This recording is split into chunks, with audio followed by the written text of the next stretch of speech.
To this point here then, so it's setting up the gap between the bowl and the track. So that needs to be pointing to there. Right. Okay, do that, and after a while it starts bouncing away. This is the correct type of distance you want between the track and your bowl. Anything closer, and as the vibration increases in the bowl, the two components will start to hit against one another. You've got adjustment to bring your T-nuts back in line.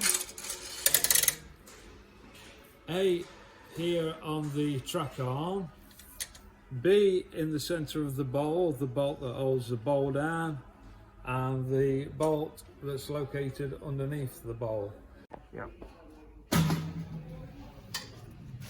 One place to adjust the track is these two bolts located here in the track arm.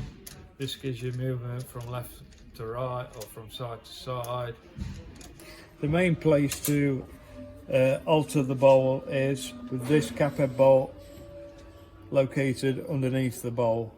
This gives you the option to move the bowl in a full circle to any position you so require, due to the fact that it has a slot in the table which the bowl sits on the frame, and it also has a slot in the base of the bowl going from back to front and left to right.